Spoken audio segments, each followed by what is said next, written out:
Allow me now to introduce our first speaker, which is a complete honor to do here today, Dr. Kimberly Green. Dr. Kimberly Green is president of the Green Family Foundation and an accomplished philanthropist, writer, and documentary filmmaker. She's led the Green Family Foundation since 1997, and under her leadership, the Green Family Foundation has spearheaded a variety of initiatives in Haiti and in her native Miami, which I would say have changed the landscape of our very city. Ms. Green, who directed and produced the award-winning documentary, Once There Was a Country Revisiting Haiti, also oversees the Cultural Committee for the Clinton Global Initiative Haiti Action Network. Furthermore, Dr. Green and Green Families Foundation's close association with FIU has resulted in the creation of both the Stephen and Dorothea Green Library and the Digital Library of the Caribbean, as well as the establishment of NeighborhoodHELP, where students at the Herbert Wertheim College of Medicine work with medically underserved families throughout Miami-Dade County. I don't know why it also doesn't say the LAC. There's the Kimberly Green Latin American and Caribbean Center, which she has generously supported and spearheaded and changed the landscape not only of Miami, but also of FIU.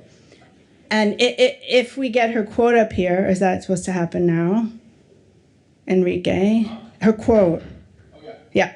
Okay, and so we've asked all of our speakers today to answer the question of what Dylan means to me. So I'm going to read for you Dr. Green's quote. What Dylan means to me. Bob Dylan to me is a brand new leopard skin pillbox hat. He's an escape drifter, a simple twist of fate. He is turquoise and gold, the property of Jesus, and a hard rain falling. Bob Dylan is the soundtrack of life. He is the narrator of America's lived, tortured, and beautiful history. Love that. Please come up. Thank you.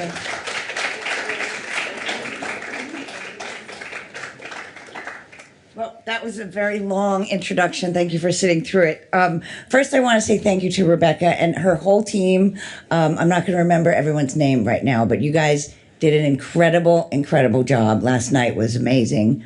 I'm really excited to be here. This is like huge. So I'm a little nervous. So I'm going to read what I wrote. But first off, you could see this picture of me. I think I was like 6 years old, and maybe I was, I don't know, 7. But this was my Bob Dylan meets Billy Jack look.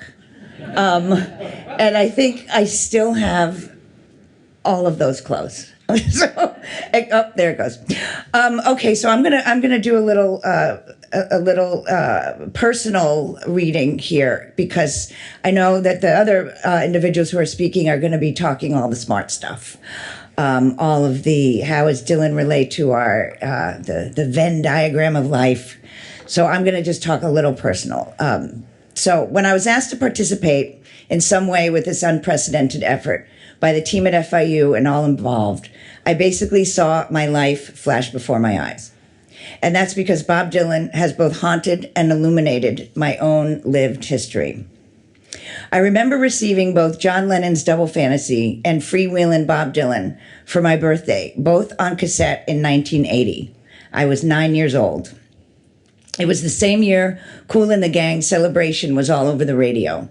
I spent the summer at my grandparents' pool with the radio outside, listening to Top 40, and my nights in my room with my cassette player, listening to Bob Dylan and John and Yoko.